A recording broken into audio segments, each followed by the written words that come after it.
L'Audi RS4 est-elle un break familial ou une super sportive? Julien et Anthony Beltoise, nos deux essayeurs rock'n'roll, ont tenu à vérifier ce que cette voiture de choc avait dans le ventre. Les performances mesurées incitent au respect. Ce break de course pulvérise le 0 à 100 km/h en moins de 5 secondes et abat le 1000 m départ arrêté en à peine 24 secondes 6. Plus performant et moins cher qu'une Porsche, le RS4 peut en outre transporter 4 personnes et leurs bagages dans un très grand confort.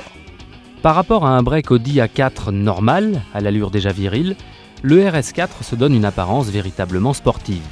Châssis surbaissé de 20 mm, ailes élargies de 35 mm et jantes de 18 pouces donnent le ton. Pour ceux qui n'auraient pas encore bien compris les prétentions de la bête, les énormes prises d'air du bouclier avant et le sigle RS4 sur la calandre affirment son caractère. Sans aucun doute, l'Audi RS4 n'est pas un simple break allemand sauce tuning. À l'autre bout de la ligne d'échappement, terminée par un superbe double embout, se cache une véritable pièce d'orfèvrerie, un V6 biturbo de 380 chevaux. Ce moteur est une extrapolation du bloc de 265 chevaux monté sur le S4. Après un passage chez le préparateur Cosworth, il a gagné 115 chevaux. Mieux qu'une Subaru Impreza ou une Porsche 911 Carrera 4, l'Audi RS4? Réponse des frères Beltoise. Les premières impressions sont très satisfaisantes. Par rapport à la Porsche et à la Subaru, je trouve que c'est l'Audi qui est la plus efficace.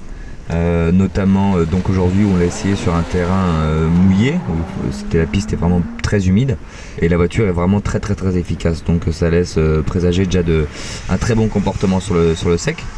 On a essayé la voiture dans les deux versions, avec ESP et sans ESP, et je tiens aussi vraiment à faire remarquer que l'ESP est vraiment très efficace, c'est-à-dire qu'il corrige parfaitement le manque d'adhérence de la voiture sans procurer aucune gêne au niveau de la conduite de la voiture. Julien, donc ce break de 380 chevaux, il t'a convaincu?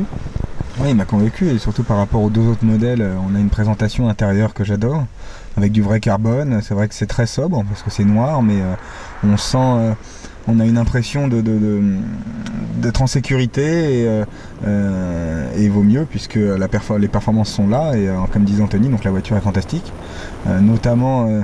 Et c'est le but des 4 roues motrices, sur toutes les périodes de réaccélération, même quand on a les roues braquées, on réaccélère. Sous la pluie, il n'y a pas de perte de motricité, il n'y a pas de gros survirage quand on est accéléré. C'est vraiment incroyable. Maintenant, le SP, je sais qu'Audi a travaillé énormément dessus, parce que moi j'ai eu l'occasion de travailler avec eux pendant 3 mois il y a 5 ans sur un circuit où on roulait toute la journée non-stop avec des Audi A3, A4, A6 et A8 pour développer le SP, justement pour qu'il soit le plus efficace possible. Et donc aujourd'hui cette voiture est vraiment une bonne représentation du travail d'Audi dans ce milieu.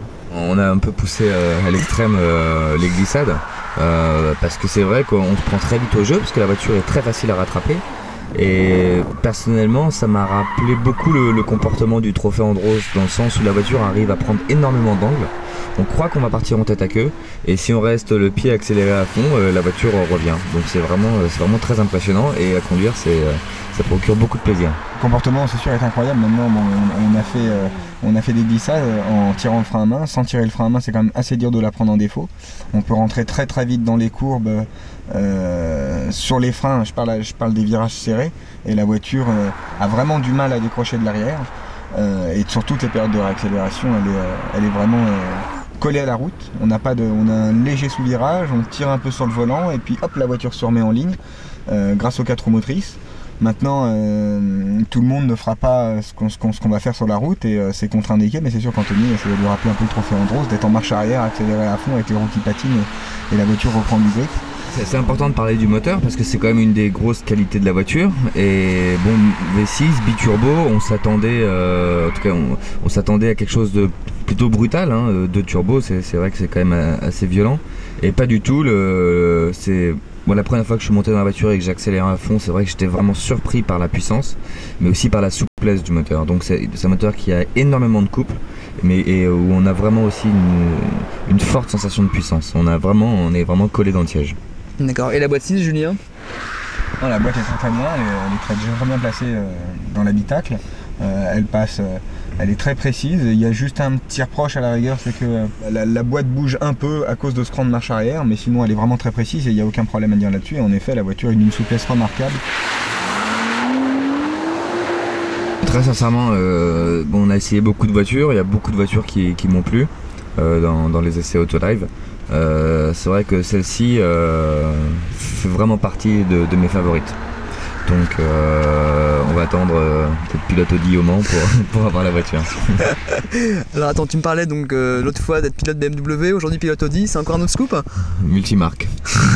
Pilote multimarque. Toi Julien, pareil, tu achètes? Non, bien sûr, si j'avais les moyens, j'achèterais. Maintenant, la voiture a une puissance phénoménale, a une tenue de route incroyable. Pour garder son permis, il suffit de bien s'adapter. Et c'est quand même une voiture qui est familiale, avec 2 bonnes places à l'arrière, et c'est normal parce que c'est un break. Et dans ce caractère sportif, c'est assez rare. Je trouve que c'est une bonne osmose entre le confort, le break familial et la sportive pure et dure. Ok, bah écoutez Anthony, Julien, merci beaucoup pour ce jugement et pour cet essai encore très rock'n'roll. Et puis on vous dit dans le prochain essai d'Autolive le mois prochain. À bientôt. Salut, à bientôt. plus.